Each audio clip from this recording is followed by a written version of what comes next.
Monet loved his garden. Claude Monet was a French artist who loved spending time in his garden at his home in Giverny, France. His garden was filled with beautiful flowers, and one of his favorite things to paint were the water lilies in his pond. Water lilies are everywhere. They painted his garden hundreds of times. He liked to see how the flowers in the pond looked at different times of the day, in different weather, and even in different seasons. Even though he painted them so many times, his paintings always looked different. Impressionism, the style he used, is all about light. Monet was an Impressionist painter. Impressionist painters like to capture the way light fell on things and how colors seemed to change depending on the light. That's why Monet's water lily paintings don't have many clear outlines. He wanted you to feel like you were looking at the water lilies on a bright, sunny day. Up close or far away? Some of Monet's water lily paintings show the whole pond with the water lilies, the bridge, and the flowers around the edge. Others show close-ups of the water lilies so you can see all the pretty colors and details of the flowers. Monet didn't paint the water lilies in his pond with just blue and green colors. He used lots of different colors to show how the sun danced on the water and reflected off the flowers. He even used pink and purple colors to paint the shadows. I hope you have fun creating your own Monet water lily garden. Let's get started. Beginning with the end in mind, let's get started creating our own water lily painting. So you'll notice I found the middle of my paper, and with a brown oil pastel, I'm going to start off by drawing the bridge. 2 horizontal curved lines on the page all the way from one side to the other. And if you want to create a little shadow underneath there with your black oil pastel, feel free to do so. With my green oil pastel, I'm going to be creating some water lilies.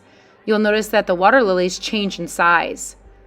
The closer they are to the bottom of the page, please draw them large. The closer they are to the bridge, please draw them small. It makes it look like they're changing in space. The larger they are, the closer they look. The smaller away, the further away they look. Not only did I use light green, but I also used some yellows and some dark greens to create a little bit of greenery around the outside of my bridge. I'm also using some pinks and some oranges for the water lily flowers. Now, let's move into painting.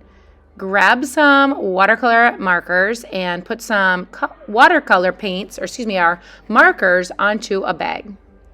With your brush, please add plenty of water. I'll put a lot of water down onto the paper, dip it into that watercolored painting picture of the color of my marker, and spread what was on the bag onto the paper. So all of the colors that I'm using right now are coming from the bag. If you feel like you're running out of paint or you're running out of color, just take your marker and remark the baggie so that you can carry that color onto your paper. Might be fun to use some different colors here. I use some blues and greens. Feel free to use the colors that you would like for your own Monet painting. Does a really nice job of resisting some of the watercolors as well as the oil pastels that were put on. Now, once your project is dry, we're going to be taking some construction pieces of paper. With your construction paper, let's go ahead and start off by making some flowers. With a pencil, I'm going to start off by drawing one flower. Notice how the edges of my flower, each petal is going to the edge of the paper. I'm trying to make it as large as I can. Again, the petals of the flower go to the edges of the paper. With my papers stacked, I have 4 pieces of paper. You might only want to use 3. It might be difficult to cut. I wouldn't do more than 4. You will not be able to cut out your flowers. But with my papers stacked, I'm going to take my scissors and cut off the leftover space. Using a little bit of oil pastel, I'm going to outline the petals, outline the circle, and create a flower. Did Mrs. Foxen color the whole thing in? No, I did not. Instead, I'm using my oil pastels just to emphasize different parts of the flower, like each petal and the center of the flower.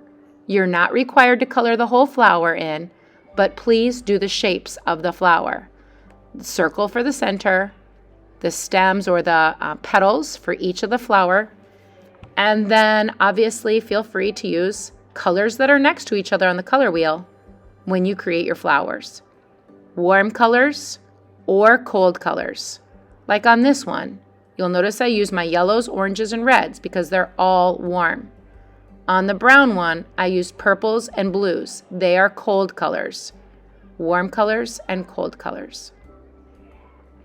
With the leftover pieces of paper, I took some green and some brown, and I'm going to create some leaves. Notice when I'm creating my leaves, again, I'm not coloring the whole thing in, but instead I'm trying to emphasize the shape of the leaf. So with my paper stacked, I cut it just like I did my flowers. On my leaf shapes, I'm going to add a little bit of color, showing the different parts of the leaf. Light on one side, a little darker on the other side. There.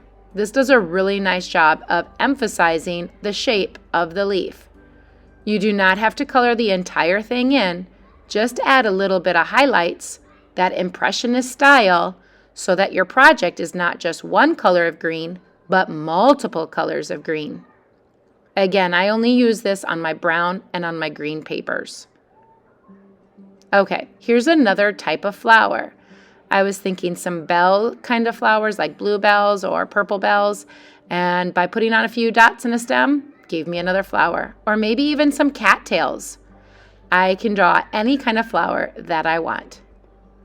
I'm going to go ahead and take a moment and cut those out and start to arrange them onto my paper. Leaves and flowers, and deciding where I want to put them. Once I figured out where I want to put them, let's glue them in place.